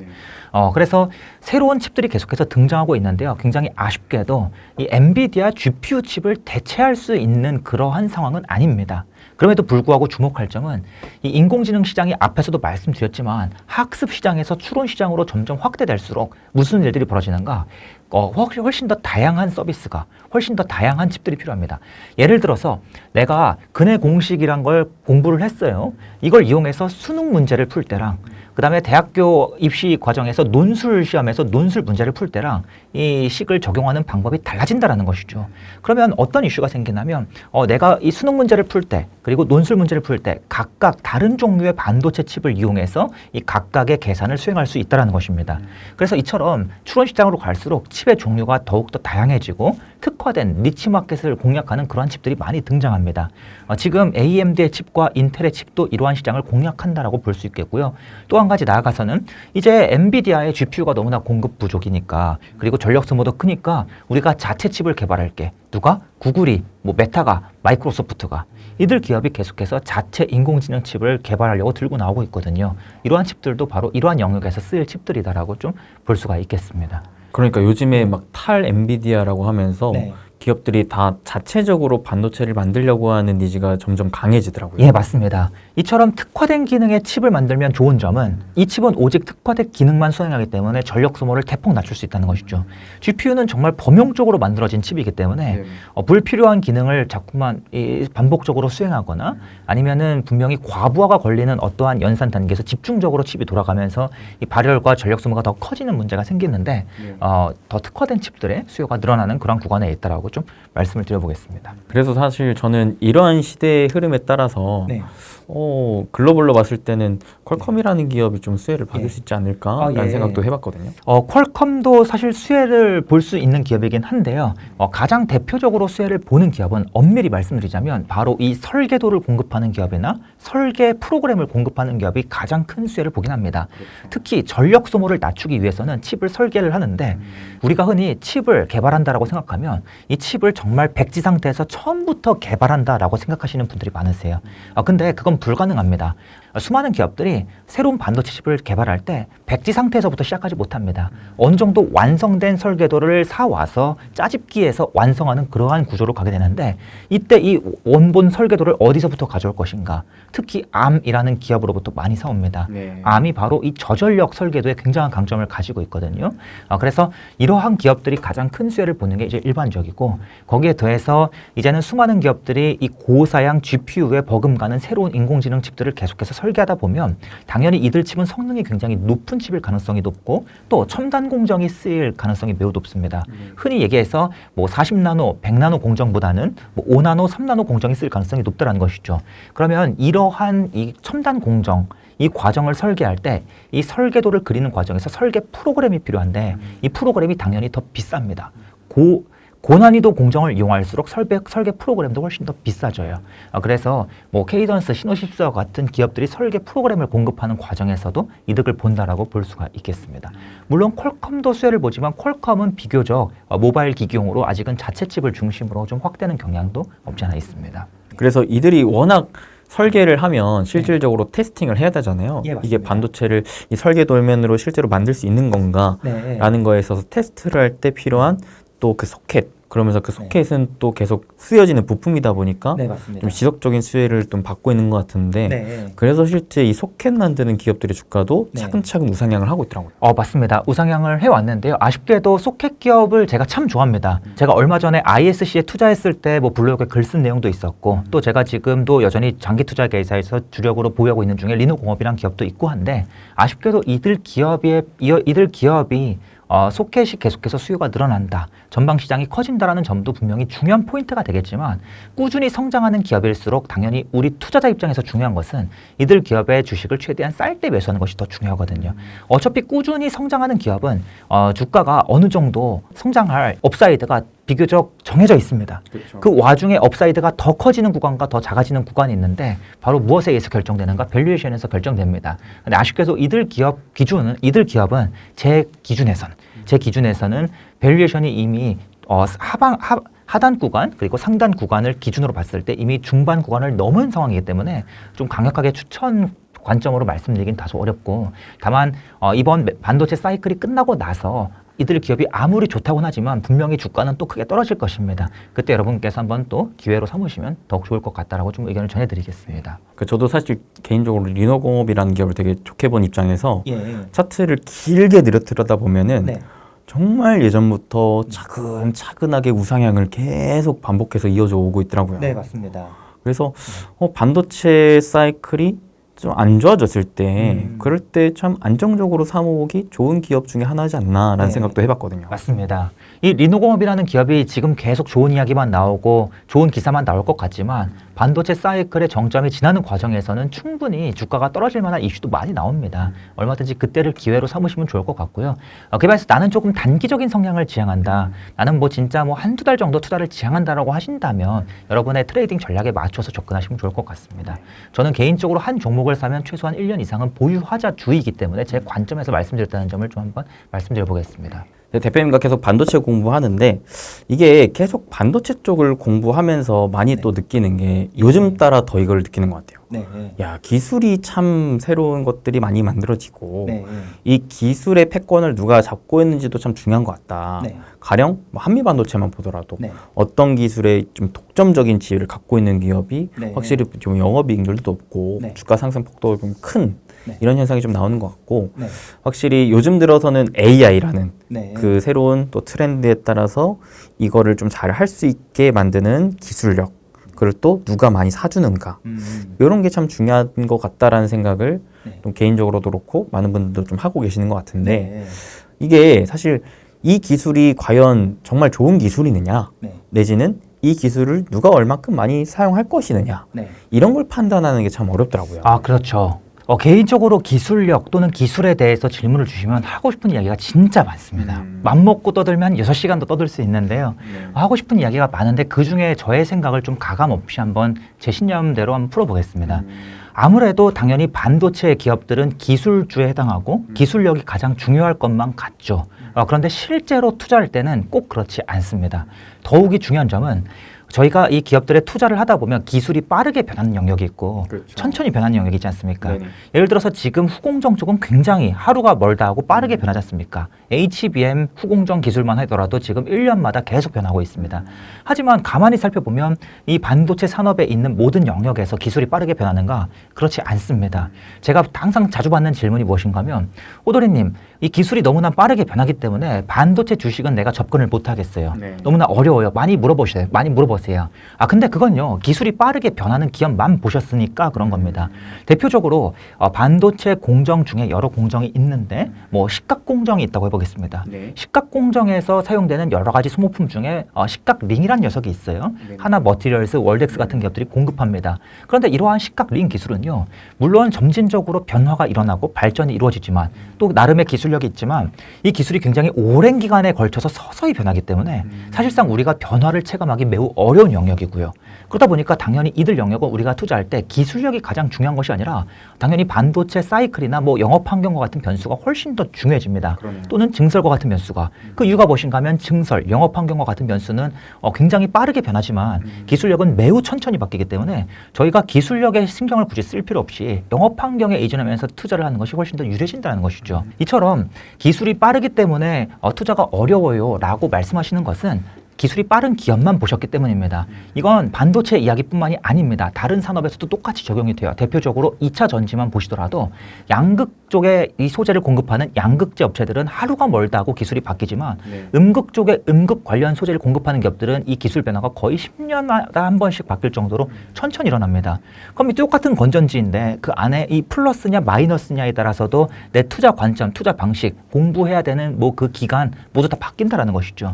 그래서 개인적으로는 우리가 당연히 기술을 파악하면서 기술력을 따라가면서 투자하면 유리할 때도 있긴 있지만 꼭 그것만 유리한 것이 아니다. 우리가 기술보다 되려 더 중요한 변수, 앞에서 말씀드렸지만 이제는 뭐 낸드 플랫이 차례가 되고 그 안에서 밸류에이션이 아직까지 낮고 이러한 투자적인 관점으로 접근하시는 것이 훨씬 더 유리해지는 시기도 분명히 있습니다.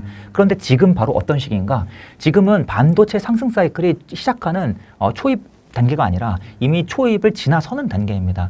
이 시기에서는 중요한 점이 무엇인가 하면 급격하게 인기를 얻은 녀석, 무언가 기술이 빠르게 변하는 녀석, 막 유튜브들에서 막 뜨겁게 다루는 그러한 녀석들보다도 이제는 점점점 앞에서도 말씀드렸지만 뭐 소재 파츠와 같은 특히 뭐 전공정 쪽, 뭐 낸드 플래시 쪽 이러한 기업들의 이 앞으로의 업사이드가 더 높아지는 구간입니다. 그런데 이 구간에 속한 기업들은 기술력이 천천히 변하는 경우가 훨씬 더 많기 때문에 저희가 너무 기술력에 연연하기보다는 오히려 밸류에이션 인플레이션 같은 변수를 또는 아직까지 실적이 계속해서 꺾이고 있기 때문에 주가가 못 오르고 있는 녀석을 또는 우리 전방 시장이 굉장히 안 좋아 지금 디스플레이 여팡이 계속해서 고꾸라지다가 이제 점점 바닥을 다지고 있어. 그래서 지금 주가도 굉장히 바닥에 있어. 누가 디스플레이 반도체 기업들이 이러한 관점으로 접근하시는 것이 저는 훨씬 더 유리하고 더 투자자다운 그런 관점이라고 생각합니다. 그리고 이제 기술도 분명히 저희가 투자 기회를 기술력 자체가 또는 기술의 변화가 저희한테 투자 기회를 안겨다 줄 때가 분명히 있어요. 그런데 보통은 이 반도체 상승이 시작되는 초입부 또는 그 전 단계에 몰아서 발생하는 경향이 자주 나타납니다. 예를 들어서 이번에는 HBM이라는 새로운 기술이 막 도입되면서 뜨겁게 달궈진 기업들 많이 있었지만 지난번 사이클 때는 EUV라는 기술이 도입되면서 EUV 관련 기업들 누구야 막 찾는 그런 시기가 있었고 그 전에는 3D 낸드가 그랬었고 이처럼 뜨겁게 달궈지는 이슈가 있는데 보통은 이 이슈 관련된 기업들이 먼저 쭉쭉쭉 오른 뒤에 그 뒤에는 점진적으로 약간 좀 선비 같은 점진적인 기업들이 이제는 주목을 받기 시작하는데 지금은 이제는 달궈진 기업들은 충분히 달궈진 시기이기 때문에 물론 더 못 오른다는 뜻은 아닙니다만 이제는 더 많이 오를 수 있는 더 선비 같은 기업들에 주목하는 시기인 게 맞기 때문에 저희가 너무 기술에 연연할 필요는 없다라고 좀 한번 의견을 드려보겠습니다. 그러니까 사실 저도 이게 저는 사실 막 이렇게 가리면서 투자하는 성격은 아니고 웬만하면 돈 되는 건 다 하자는 마인드라서 약간은 좀 카멜레온 같이 현재 시장은 어떠하고 이 시장이 좀 여기에 맞겠구나라고 하는 것들을 좀 공부하다 보니까 최근 들어서는 워낙 반도체를 공부할 때에도 기술 측면에 대한 공부를 더 했던 것 같아요. 그렇죠. 안 할 수가 없죠. 네, 워낙 이게 또 강했으니까. 네, 맞습니다. 근데 제가 또 곰곰이 생각을 해보고 실제로 그런 것들을 공부할 때 느꼈던 게 야, 쉽지 않다. 이거 내가 이 기술에 대한 연구원도 아니고 내가 진짜 해본 것도 아니라서 막 말로는 이미지로는 막 이렇게 뭔가 그림을 그려주는데 실제로 내가 본 게 아니니 그래서 답답해서 탐방도 가보고 전시회도 가봤거든요. 실물을 보면서 좀 설명을 들으면 이해가 될 것 같아서 근데 가보면 너무나 작은 반도체 칩을 보여주면서 또 설명을 이미지로 하니까 별로 그것도 도움이 안 되더라고요. 그래서 이거는 나한테 맞는 건 아니구나 하면서 오히려 다시금 또 제가 잘할 수 있을 만한 업황을 보면서 좀 투자 관점의 이런 순서 흐름들을 좀 찾아가는 것들로 하니까 오히려 또 그 안에서 숨은 기회들이 좀 찾아볼 수가 있겠더라고요. 그래서 참 투자에는 정도도 없는 것 같고 결국에는 내가 가장 잘 할 수 있는 것, 내한테 가장 잘 맞는 것 그런 것들을 키워가는 게 더 중요한 게 아닌가라는 생각도 좀 드는 것 같아요. 정말 귀한 말씀 주셨습니다. 특히 내가 잘 할 수 있는 걸 잘 살리면 얼마든지 투자 기회가 많은데 왜 많은 분들께서 자꾸 내가 가장 불리한 기술력에 집착하시는지 사실 엄밀히 말씀드리면 예를 들어서 뭐 TC 본더 같은 장비 기술 아니면 뭐 하이닉스의 새로운 뭐 머프 기술 뭐 패키징 기술 죄송하지만 한 3, 4년쯤에 제가 저기 뭐 반도체 학회 이런 데 가면 계속해서 많이 소개되던 내용이고요. 지금도 반도체 학술대회 가면 한 4, 5년 뒤에 대두될 기술들 굉장히 많이 연구됩니다. 그래서 엄밀히 기술 따라 연구할 거면 나보다 훨씬 먼저 공부한 사람들, 훨씬 더 미리 앞서서 기회를 노리는 사람들이 엄청나게 많은데 그 불리한 영역에서 싸우면 물론 싸울 필요가 있을 때도 있지만 보통은 그보다는 지극히 투자 관점으로 접근하는 경우가 훨씬 더 유리한 경우가 많다는 걸 자꾸 강조드리고 싶습니다. 그리고 스스로를 가두는 경우가 많으세요. 그러니까 기술 공부를 하시다가 아니 반도체 기술이 너무 어려워서 이거 못 따라갈 것 같아서 나 반도체 산업 투자 안 할래. 기회를 통째로 날려버리시는 경우가 많으신데 아니 그냥 기술 관점으로 접근하지 마시고 사이클 관점으로 밸류 관점으로 접근하시면 투자 기회가 많이 보이는데 굳이 불리한 방법을 사용하려고 하시니까 불리한 것이다라고 좀 말씀을 드려보겠습니다. 확실히 반도체 하면은 쉽게 접근하지만 막상 공부해서 어려워서 포기하시는 분들이 많아가지고 그게 좀 저도 사실 안타까웠는데 왜냐하면 우리나라 주식 투자를 한다고 했을 때 반도체를 안 볼 수가 없거든요. 거의 뭐 비중의 절반 가까이를 차지하는 게 반도체이기 때문에 워낙 중요한 산업인데 이거를 안 보고 갈 수는 없으니 공부는 하되 그 안에서 나에게 좀 잘 맞는 것들 위주로 하는 게 좋겠다. 제가 최종적으로 또 궁금한 건 이제 반도체 관련해서 사실 대표님이랑 처음 얘기를 나누는 게 아니기 때문에 앞서서 얘기를 나눠봤을 때 대표님께서 그 PCB 기판 산업을 참 잘 설명해 주신다라는 느낌을 받았거든요. 근데 요즘 들어 이 기판 시장에도 변화가 있는 것 같더라고요. 유리 기판이라고 하죠. 맞습니다. 기존에는 FCBGA라는 네. 좀 더 첨단 기술을 입힌 네. 기판이 부각을 받았었는데 네. 갑자기 또 유리 기판이라는 게 예, 부각을 맞습니다. 받더라고요. 네. 그래서 이 부분은 대표님께서 어떻게 생각하시는지 궁금합니다. 쉽게 말씀드리자면 반도체 칩을 만드는 과정에서 웨이퍼라고 불리는 영역의 칩을 만듭니다. 네. 근데 이 칩을 그대로 전자기기에 끼워 넣을 수가 없기 때문에 반드시 먼저 기판에 부착하고 이 기판을 통째로 전자기기에 부착을 합니다. 그런데요, 문제가 무엇인가 하면 이 칩을 붙이는 기판을 만들기가 점점 어려워집니다. 왜? 칩의 성능은 날로 좋아지는데 기판의 성능은 더더더 끌어올리기 어려워지는 겁니다. 왜? 반도체 기업들의 기술력은 매우 뛰어나지만 기판 업체들의 기술력이 따라가기 버거워진다는 것이죠. 그래서 저희가 이 기판을 살펴보면, 기판을 가만히 들여다보면 기판에 수많은 이 전기 신호가 오가는 회로들이 그려져 있습니다. 근데 이 회로의 폭이 근래는 어디까지 내려왔는가? 근래는 5마이크로미터, 4마이크로미터, 3마이크로미터, 이제는 2마이크로미터 수준까지 내려왔습니다. 폭이 극도로 가늘어요. 저희 머리카락 굵기보다 수십 분의 1입니다. 이렇게 가늘다 보니까 이 기판을 만들기가 너무나 어려워지고 수율이 떨어지는 문제가 발생하는 겁니다. 그래서 이에 대한 대안으로 나온 기판이 인터포저라는 기판이 있어요. 이 인터포저는 반도체 기업들이 반도체 공법으로 반도체 기술을 이용해서 만드는 기판입니다. PCB가 아니라 실리콘 소재를 이용해서 웨이퍼를 이용해서 만들어요. 반도체 칩이랑 똑같이 생겼습니다. 그런데 문제가 무엇인가 하면 이 인터포저라는 이 기판은 너무 비쌉니다. 너무 비싸기 때문에 이러한 녀석들을 좀 보완해보자 라는 측면에서 나온 새로운 기판이 글라스 기판입니다. 이 글라스 기판은 기존 PCB와 다르게 유리 소재를 씁니다. 기존 PCB 같은 경우에는 이 수지 소재를 쓰거든요. 쉽게 얘기하면 폴리머, 수지 소재를 쓰는데 이 글라스 기판은 말 그대로 유리를 쓰는데 유리가 훨씬 더 매끄럽고 평평하기 때문에 거기에 더해서 이 세라믹 소재의 특성상 이 유리 기판 내부에 또 추가적인 기능을 단순히 회로만 만드는 것이 아니라 뭐 캐패시터와 같은 일부 기능을 추가로 끼워 넣을 수가 있습니다. 그래서 이러한 장점들이 고루고루 있다 보니까 유리 기판을 이용해 보자. 그럼 유리 기판은 어디에 쓰는 건데 바로 기존의 PCB를 모두 대체하는 것은 아니고 기존의 PCB 중에서도 이제는 너무나 만들기 어려워진 영역, 특히 선폭이 5마이크로미터 이하인 그 영역에 집중적으로 한번 좀 도입을 해보자. 게다가 인터포저라는 이 녀석 너무나 비싸니까 요거 한번 좀 대체해보자. 이 개념으로 나오고 있는 것입니다. 그래서 이러한 유리 기판은 새로운 소재로 만들다 보니까 또 새로운 소재를 공급하려는 또는 새로운 공법을 공급하려는 기업들이 줄 서 있는 상황이다라고 볼 수가 있겠습니다. 야, 이게 제가 딱 듣기로 먼저 생각이 드는 게 네.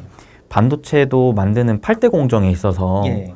원래는 전공정 쪽에서 최대한 미세 공정으로 막 7나노, 5나노, 3나노, 2나노 이렇게 더 미세하게 작게 만드는 그 과정에 있어서의 무어의 법칙이 나오다가 네. 이게 너무 이게 얇아지니까 도저히 할 수가 없겠다 네. 하면서 약간 정체기로 접어들었고 네. 이를 또 이에 대한 성장의 대안으로 후공정이 부각을 받은 거잖아요, 예, 사실. 맞습니다. 근데 지금 이 기판도 어느 정도는 좀 비슷하다고 생각이 드는 게 기본적으로 좀 초나노 미세 공정 쪽으로 가다 보니까 이거 이대로는 안 될 것 같은데 너무 어려운데 네. 라고 해서 이제 좀 대안성으로 나온 게 유리 기판이다라는 생각이 좀 드네요. 예, 맞습니다. 대안이고요. 그러면 이 말씀을 드리면 항상 자주 주시는 질문이 그럼 이제 뭐 FCBGA 망해요? 그러네. PCB 망해요? 많이 물어보시는데요. 아닙니다. 그렇지 않습니다. 함께 성장하는 구조입니다. 유리 기판이 분명히 PCB보다 더 나은 기술로 더 미세한 회로를 만들 수 있다고는 하지만 아무래도 가격이 훨씬 비쌉니다. 엄밀히 말씀드리자면 PCB, 즉 FCBGA의 가격이 1이라고 하면 인터포저의 가격은 10 정도 됩니다. 유리 기판은 그 중간 정도 됩니다. 비싸기 때문에 이 유리 기판이 기존의 PCB를 모두 대체할 수 있는 것은 아니고 이제는 선폭을 줄이기 너무나 어려운 영역, 특히 나노미터 영역으로 이제는 점점 가면서 회로를 만들어야 되는데 그 영역까지 이제 기존의 플라스틱 소재가 치고 들어가기 어려우니까 그 영역에 한해서 유리 기판이 성장하는 것이고 이 FCBGA라는 녀석은 꼭 회로가 정말 조밀한 녀석만 있는 게 아닙니다. 선폭이 30마이크로미터인 녀석도 있고 10마이크로미터인 녀석도 있고 근데 이들 녀석은 기존 FCBGA 공법으로 하는 겁니다. 굳이 유리 기판으로 할 필요가 없습니다. 왜? 비싸니까. 그래서 각각 성장하는 구조가 만들어진다라고 보시면 좋겠습니다. 이게 아까 초기에 그 사이클 설명하실 때 얘기했던 느낌이 있네요. 네. 초기에는 테마성으로 예, 맞습니다. 올라가다가 네. 결국에는 요 확산이 점점 된다. 예. 아, 맞습니다. 그래서 결국에는 사실 최근에 또 주가를 보니까 유리기판이 부각을 받으면서 오히려 기존 PCB 관련된 업체들의 주가가 조금 네. 부진한 감이 있던데 예. 이런 것들은 우려감을 좀 너무 크게 반영이 됐다라고도 볼 수가 있겠네요. 사실 제가 판단했을 때는 유리기판 때문에 부진한다기보다는 이 PCB는 지난 이 PCB 사이클 때 상승 사이클 때 공급이 엄청나게 늘어났습니다. 그런데 PCB 산업은 조금 흥미로운 점이 과거에 이 사이클을 쭉 살펴보면 공급이 크게 늘어나면 이 공급이 이 수요로 메꿔지는 그 시기가 좀 오래 걸립니다.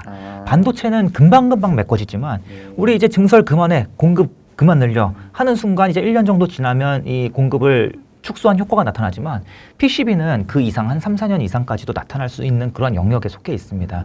그래서 개인적으로는 그 여파가 더 크게 미치고 있지 않나. 그에 대한 근거 중 하나는 PCB의 가격이 여전히 하락세를 면치 못하고 있다는 점. 전방 시장의 수요는 살아나고 있고 판매량 증가가 나타나는 제품들도 있지만 단가가 하락이 지속되고 있다는 점이 좀 하나의 근거가 되지 않을까라고 보고 있습니다. 그러면은 좀 더 이 PCB 쪽의 기업들의 주가가 올라오기 위해서는 시간이 아무래도 좀 더 필요하겠네요. 맞습니다. 공급이 너무나 크게 늘어났던 그 효과가 좀 완화되는 시간이 필요해서 보통 이제 PCB 산업은 반도체 사이클에 후행한다라고 많이 알려져 있는데 사실 꼭 그렇지는 않습니다. 그거는 그때그때마다 다를 수 있고요. 다만 이번에는 좀 후행을 하더라도 좀 많이 후행하거나 정말 최악의 경우에는 반도체 사이클은 거의 끝나가는데 PCB 사이클은 제대로 시작도 못하는 모습조차도 나타날 수 있지 않을까 살짝 우려도 들었던 이유가 이번에는 좀 공급 해소에 시간이 오래 걸리기 때문에 그런 생각이 좀 많이 듭니다.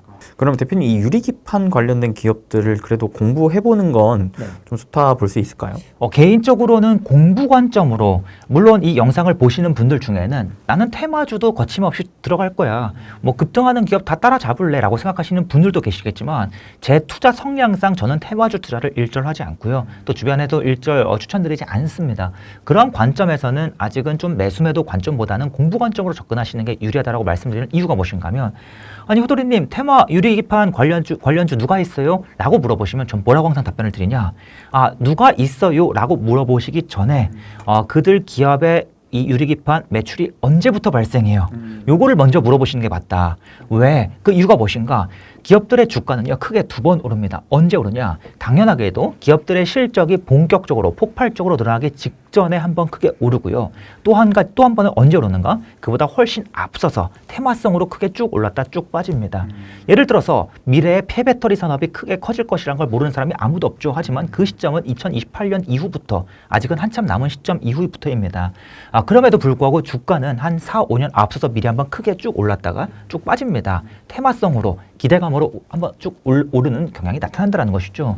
그런데 지금 유리기판 같은 경우에는 아직은 테마성으로 오르는 구간입니다. 아니 호돌이님 HB 테크놀로지가 뭐 ICD가 지금 장비 공급했다는 건데요. 유리기판 쪽에서 실제로 매출 발생하고 있다는데요. 물론 일부 매출이 발생하고 있지만 이 기업의 규모에 기존의 매출에 유의미한 수준으로 기여할 정도는 아니라는 것이죠. 아직은 시제품을 뽑아내는 그 라인의 장비를 공급하는 단계이고 또 한 가지는 지금 이 글래스 기판을 만드는데 여러 가지 기술들이 연구가 되고 있는데 아직 기술이 확정되지 않은 그러한 기술들도 있습니다. 대표적으로 기판상에다가 유리 기둥을 뚫는 이 식각 공정을 어떤 방식으로 수행할지 레이저 식각을 이용할지 아니면 건식 식각을 이용할지 습식 식각으로 최대한 트라이를 해볼지 불확실한 부분이 있는데 지금 이들 관련 기업들도 장비를 모두 한 번씩은 다 공급을 한 상황입니다. 왜? 우리 이 기술 한번 트라이해봐. 이 기술도 한번 트라이해봐. 시제품을 만드는 과정에서 일단은 여러 가지 장비를 고루고루 써보는 거거든요. 근데 그렇다 그래서 이들 기업이 유리기판으로 인해서 매출이 확정적으로 계속해서 확장될 것이다. 그리고 그 매출이 지금 이른 시일 내에 발생할 것이다 라고 이야기하기엔 너무나 어려운 상황이다. 그래서 지금 테마성으로 주가가 오르는 시기는 꼭 무엇을 염두에 두셔야 하냐면요. 꼭 무조건 사지 마세요. 절대로 사지 마세요. 이 뜻은 아닙니다.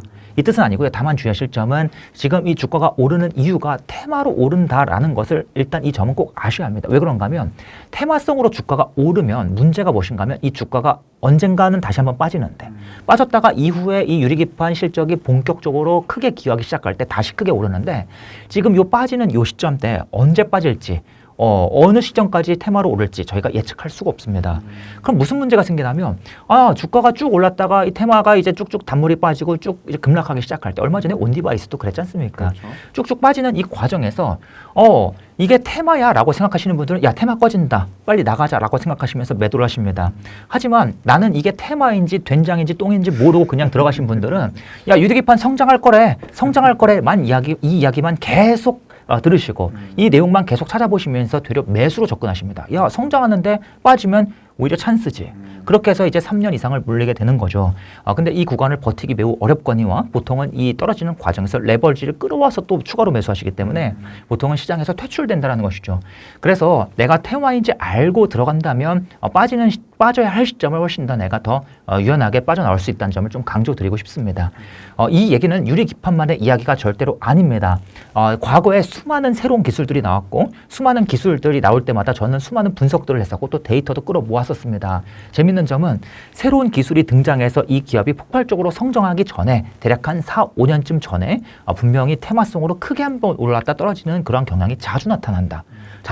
그런데 그때 보통 투자자분들이 대거 시장에서 퇴출되는 그런 경향이 많이 나타나고 특히 개인 투자자분들이 무리하게 고점 구간에서 매수하는 경향이 강하게 나타난다. 이 점을 좀 다시 한번 강조드리고 싶습니다. 네. 그래서 제가 드리고 싶은 말씀은 유리기판이 뭐 안 좋은 거예요, 실체가 없어요. 그 뜻이 절대로 아닙니다. 네. 다만 저희는 좀 더 합리적인 투자를 위해서 앞으로 한 2, 3년 정도는 공부의 관점 그리고 유리기판에 실제로 이 기술이 이제 이 기술이 채택돼서 들어가는구나.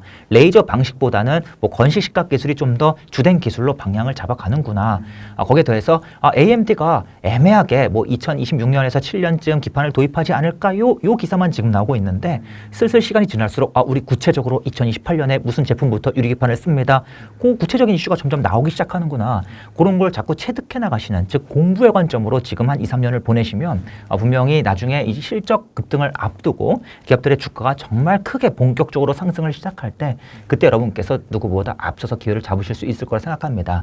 그래서 그때를 위한 공부의 시기로 꼭 활용을 하셔야 된다. 이 점을 강조드리고 싶어서 말씀을 드려봤습니다.